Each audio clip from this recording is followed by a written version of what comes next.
O princípio da insignificância, também chamado de princípio da bagatela, é um instrumento de contenção do direito penal. Ele afirma que nem toda conduta que se encaixa formalmente em um tipo penal merece a resposta criminal. Se a ofensa ao bem jurídico for tão pequena que não justifique mobilizar a máquina penal, o fato deve ser considerado penalmente irrelevante. A lógica desse princípio é consequência direta de duas ideias que você já viu ou vai ver com profundidade: intervenção mínima e ofensividade. Se o direito penal é a última ratio, ele não deve ser acionado para conflitos de baixíssima lesão. E se o crime pressupõe lesão ou perigo relevante ao bem jurídico, a ausência de relevância material torna inadequada a punição. Do ponto de vista técnico, a insignificância atua, em regra, como causa de exclusão da tipicidade material. O fato pode até ser formalmente típico, isto é, pode caber na descrição legal, mas não é materialmente típico, porque não há lesão relevante ao bem jurídico. Em termos práticos, reconhecida a insignificância, não se trata de perdoar alguém por um crime existente. Trata-se de afirmar que, para o direito penal, não houve crime, por ausência de tipicidade material. Por isso, a consequência é a absolvição, e não mera redução de pena. A jurisprudência do Supremo Tribunal Federal consolidou critérios para a aplicação do princípio, buscando evitar que ele vire uma licença genérica para pequenos ilícitos. Tradicionalmente, são considerados 4 vetores: mínima ofensividade da conduta do agente, nenhuma periculosidade social da ação, reduzido grau de reprovabilidade do comportamento e inexpressividade da lesão jurídica provocada. Esses vetores mostram que não é só o valor econômico do bem que importa, o contexto do fato e a forma de agir também contam. Isso é essencial. Um furto de pequeno valor, praticado sem violência, sem rompimento de obstáculo, sem concurso de pessoas, em circunstâncias que não revelem habitualidade criminosa e com restituição imediata do bem, tem um cenário mais favorável ao reconhecimento da insignificância.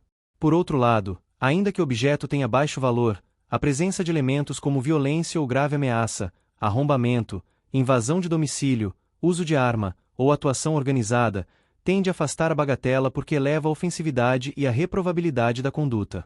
Também é importante diferenciar insignificância de pequeno valor previsto em figuras legais específicas. O Código Penal, por exemplo, prevê hipóteses em que o pequeno valor do prejuízo gera efeitos na pena ou no regime do crime, como no furto privilegiado. A insignificância é outra coisa, ela atua antes, no próprio reconhecimento da tipicidade material. No furto privilegiado, o crime existe e a pena é ajustada. Na insignificância, o crime não se forma, porque falta relevância penal. Um tema recorrente é a influência da reincidência e da habitualidade.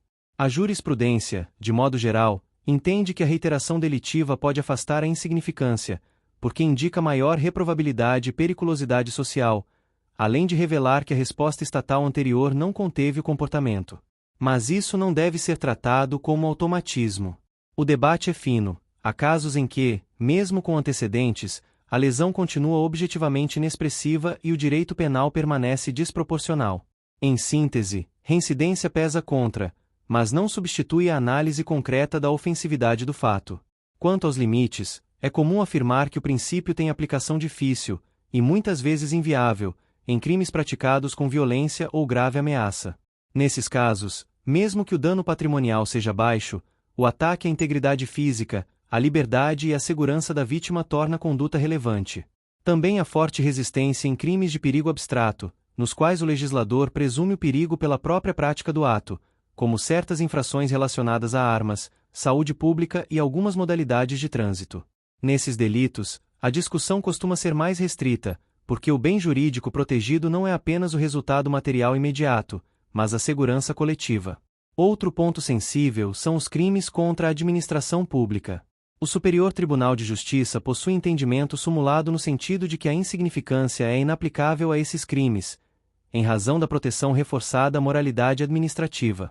Já o Supremo Tribunal Federal, em algumas situações excepcionais, admite a discussão conforme as circunstâncias e a efetiva lesão ao bem jurídico, embora seja, no geral, mais rigoroso quando está em jogo a probidade e a confiança nas instituições.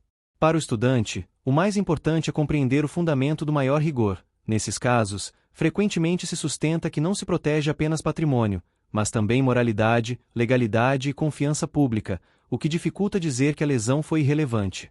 Há ainda hipóteses em que a jurisprudência trabalha com parâmetros objetivos, especialmente em crimes tributários como o descaminho, usando valores mínimos adotados pela própria política de cobrança do Estado como referência para avaliar a relevância penal. A ideia é coerência. Se o próprio Estado considera antieconômico cobrar judicialmente abaixo de certo patamar, pode ser desproporcional acionar o direito penal para valores inferiores. Esses parâmetros, porém, variam no tempo e devem ser verificados conforme entendimento jurisprudencial atualizado.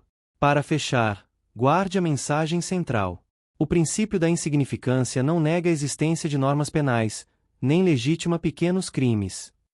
Ele funciona como filtro de racionalidade, impede que o direito penal seja usado onde ele é desnecessário, desproporcional e ineficiente, preservando o sistema para tutela de lesões realmente relevantes.